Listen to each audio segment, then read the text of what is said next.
अगर आपने नात खानों की तसल्लियों से ये नतीजा खस कर लिया है कि जो मर्जी करते चले जाओ, हम रसूलुल्लाह के, जन्नत रसूलुल्लाह की, मैदान माशर में पहुंचेंगे, फरिश्ते कहेंगे कौन है भाई, सुन्नी है? जी जी सुन्नी हूं, बस आ जा, जो कुछ किया कोई बात नहीं, तूने चर्स पी, जिना किया, कुछ भी, सुन्नी है ना, सीधा जन्नत में चला जा। जन्नत तो तुम्हारा इंतजार कर रही है। अगर ये ख्वाब आपको दिखाए गए हैं तो खुदारा मुफ्ती मुनीबर रहमान साहब के इस कौल पर अमल कर ले। एक जगह बयान चल रहा था, प्रोग्राम था, मुफ्ती साहब भी थे, मैं बैठा हुआ था, नात खान वो पहुंचा रहा था लोगों को इधर से उधर 2 मिनट में, जो हमारे अक्सर नात खानों की आदत होती है, कोई बैठा हो तो भाई नाराज ना हो। वो पहुंचे हुए ऊपर मुफ्ती साहब का बयान शुरू, आपने फरमाया कि भाई आप लोग पहुंचे हुए थे 7वें आसमान पर, तो बराए मेहरबानी मेरा बयान सुनने के लिए जरा जमीन पर तशरीफ लिया। तो हमारे सुन्नियों का ये मामला है, हमारे लड़के चर्स पिए, मवाली हों, नमाज पढ़े ना पढ़ें, पूरी रात नातिया महफिल में बैठे, फजर का वक्त आए तो घर में चले जाएं, जमात छोड़ दें, नमाज फर्ज तर्क कर दें, जमात वाजिब नमाज फर्ज, वो फिक्र नहीं है, पूरी रात नात खानी में बैठे, और यकीन क्या दिलाया जाए, तुम सरकार की मोहब्बत में आए हो। जो सरकार की मोहब्बत में आता है सरकार उसे प्यार से देखते हैं, और जिसे सरकार प्यार से देखें क्या वो जहन्नम में जाएगा? सामने कहते हैं नहीं नहीं, तो बस हमने तुम्हें जन्नत तक पहुंचा दिया शॉर्टकट के जरिए। ये ख्वामका तालीम हासिल कर रहे हैं, ये नमाज पढ़ रहे हैं, ये रोजा रख रहे हैं, ये गुनाह से बच रहे हैं, ये बेचारों को तो पता नहीं। नात खान के पास एक अजीम शॉर्टकट, 1 मिनट में आपको सीधा जन्नत का रास्ता दिखाकर, फरिश्ते भी कहेंगे कहां गया वो, नात खान के दामन में वो छुपकर सीधा जन्नतुल फिरदौस के आला मकाम पर वहां बैठ के हूरों के साथ चाय पी रहा है 2 मिनट में। भाई इस ख्वाब की दुनिया से बाहर निकल आए। आप और मुझसे बड़े सहाबाए किराम आशिक रसूल थे, उनकी कोई एक मिसाल ऐसी बताएं कि उन्होंने नबी करीम के फरमान सुनने के बाद एक कान से सुना, दूसरे कान से निकाला, और उन्होंने ये अर्ज किया हो माज़अल्लाह कि आपका बनाया हुआ मायार ठीक है, ये आप अपने पास रखें, लेकिन हम ये कहते हैं कि आपकी मोहब्बत हमें जन्नत तक पहुंचाएगी, लिहाजा इन तकल्लुफात की जरूरत नहीं, हम वैसे जन्नत में पहुंच जाएंगे। है कोई साहबी ऐसा? नहीं। वो इश्क में कामिल व अकमल थे, तो किस वजह से थे कि उन्होंने नबी करीम की इताअत की। आज हमारे सुन्नी नारा लगाते हैं गुलामी रसूल में मौत भी कबूल है, जो हो ना इश्क मुस्तफा तो जिंदगी फजूल है। फिर एक दूसरे को देखते हैं कैसा लगा नारा, दूसरा कहता है वाह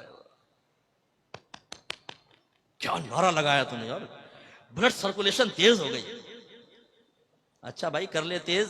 अब ये नारा भी लगा कि गुलामी रसूल में दाढ़ी भी कबूल है, क्योंकि सरकार ने फरमाया दाढ़ियां बढ़ाओ, मुझे छोटी करो, और यहूदियों की सूरत मत बनो। ये नारा लगा गुलामी रसूल में बाकायदा इल्म दीन सीखना भी कबूल है, कि आपके नबी ने फरमाया तलबुल इल्मी फरीदतुन अला कुल्ली मुस्लिम, इल्म का हासिल करना हर आकिल बालिग मुसलमान मर्द और औरत पर फर्ज है। अपने घर वालों को नेकी का हुक्म दें, बुराई से रोकें, क्योंकि अल्लाह ने फरमाया वअमुर अहलका बिस्सलाति वस्तबिर अलैहा ला नसअलुका रिज़्क़न नहनु नरज़ुकुक। अपने घर वालों को नमाज का हुक्म दे और खुद भी उस पर साबित कदम रहे। हम तुमसे रिज्क का सवाल नहीं करते, रिज्क तो हम तुम्हें अता फरमाएंगे। या अय्युहल्लज़ीना आमनू क़ू अनफुसकुम व अहलिकुम नारा वक़ूदुहा अन्नासु वल हिजारा, वो मैंने आयत पहले भी आपको सुना। तो करें अपने घर वालों की इस्लाह। बीवी पड़ी फजर में खर्राटे ले रही है, शर्म हया नहीं है कि बीवी को उठाओ। जवान बेटा पड़ा सो रहा है, ये नहीं कि लात मार के उठाए कमबख्त उठ। हाँ, अगर गवर्नमेंट ऑफ पाकिस्तान ये ऐलान कर दे जो फजर की नमाज बाजमात अदा करेगा उसको 5000 रुपए मिलेंगे, यही अब्बा होगा, यही थका हारा बेटा, यही जुल्फों की असीर बनाने वाली लैला। फिर इस मजनून को, इस अब्बा को देखें आप, लात मार के ना उठाए बेटे को, कमबख्त उठ, 5000 का मामला है, 5 तेरे 5 मेरे 5 छोटे बेटे के 15,000 रुपए रोज, एक नमाज के, फिर 5 नमाज, फिर महीने की कैलकुलेशन करके अब्बा क्या कल हो अपने तो वारे न्यारे हो गए। तो आपकी बात नहीं कर रहा हूं, ये दुनियादार किस्म के लोगों की बात कर रहा हूं। लेकिन सोचिए कि हम क्या कर रहे हैं। इसी तरह ये नारा लगाएं कि गुलामी रसूल में हर गुनाह छोड़ना भी कबूल है, क्योंकि मेरी वालिदा सैयदा आयशा सिद्दीक़ा रज़ी अल्लाह तआला अन्हा कहती हैं कि नबी करीम सल्लल्लाहु अलैहि वसल्लम अपने जात की खातिर कभी किसी से इंतकाम नहीं लेते थे, लेकिन जब कोई अगर अल्लाह की नाफरमानी करता तो सरकार उससे इंतकाम लेते थे। इंतकाम का मतलब उस पर सजा जारी करते थे। इजहार नाराजगी फरमाते थे। अगर आप ये समझते हैं कि नात खानी में बैठने के बाद मैं नमाज़ें क़ज़ा करूं, मैं लड़कीबाजी करूं, मैं सेक्स चैट करूं, मैं पोर्न वेबसाइट के विजिट करूं, मैं गंदी हरकतों में मुलव्वस रहूं और सरकार मुझे मोहब्बत भरी निगाहों से देखें, तो ये आपकी खाम ख्याली है।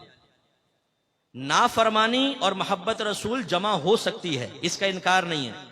शेख अब्दुल मुहद्दिस देहलवी रहमतुल्लाह अलैह फरमाते हैं कि नाफरमान अपने दिल में मोहब्बत रसूल रखे, ये मुमकिन है, लेकिन फरमाया वो मोहब्बत रसूल में नाकिस है। इसलिए कि मोहब्बत रसूल का तकाजा ये है, महबूब का तकाजा ये है कि महबूब के कहे पर चले। लोग तो अपने महबूब के लिए उस्तादों को छोड़ देते हैं, लोग तो अपने महबूब के लिए एकेडमियों को छोड़ देते हैं, लोग तो अपने महबूब के लिए उस्तादों से बदतमीजी के लिए तैयार हो जाते हैं। ये मोहब्बत का तकाजा है, ऐसा होना चाहिए मोहब्बत, कामिल मोहब्बत, पक्की मोहब्बत। ये औरत की मोहब्बत में इंसान सब कुछ कुर्बान कर दे, ये है कामिल मोहब्बत। बस मैं कहता हूं कि इसकी मिसल नहीं कह रहा हूं, ऐसी मोहब्बत हमारी होनी चाहिए कि नबी करीम की मोहब्बत में बाप नाराज हो, मां नाराज हो, दोस्त नाराज हो जाए, कोई भी नाराज हो, जब मेरे नबी ने फरमा दिया तो मैं नबी का कहना मानूंगा, सबकी नाराजगी मोल लूंगा। यह है मोहब्बत।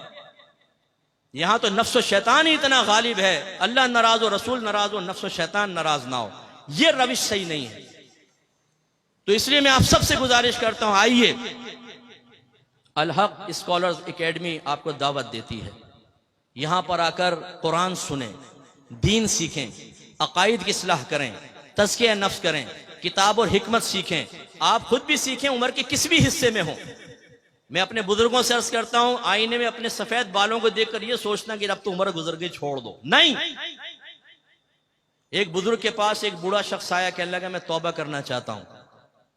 आपने फरमाया कि बहुत देर से आए। उसने कहा हुजूर बहुत जल्दी आ गया हूं क्योंकि मौत से पहले आया हूं। तो ये ना सोचिए कि जी हमने तो पूरी जिंदगी गुजार दी, अब क्या इल्म सीखे, नहीं। अगर आप इस तरह चले गए तो हो सकता है जवानी में की गई गलतियों का खमियाजा भुगतना पड़े। सफेद बालों का मतलब ये नहीं है कि अगर आपकी जबान से जवानी में कलीमा कुफ्र निकला था तो मुआफ कर दिया जाएगा। आप अगर नमाजें कज़ा करते रहे थे तो सिर्फ आपकी सफेद दाढ़ी को देखकर नमाजें कज़ा करने का गुनाह मुआफ कर दिया जाएगा। ये कहां से आपने नतीजा निकाला? आप भी सीखिए और अपने बच्चों को और खुसूसन बेटियों को यहां जरूर दाखिला करवाएं, इल्म दीन सीखें और पक्के सुन्नी बने, पक्के मुसलमान बने कि जो अपने मजहब को बयान करना जानता हो, मजहब का दिफा करना जानता हो दलाइल के साथ, फिर मुजाहिदीन पैदा होंगे।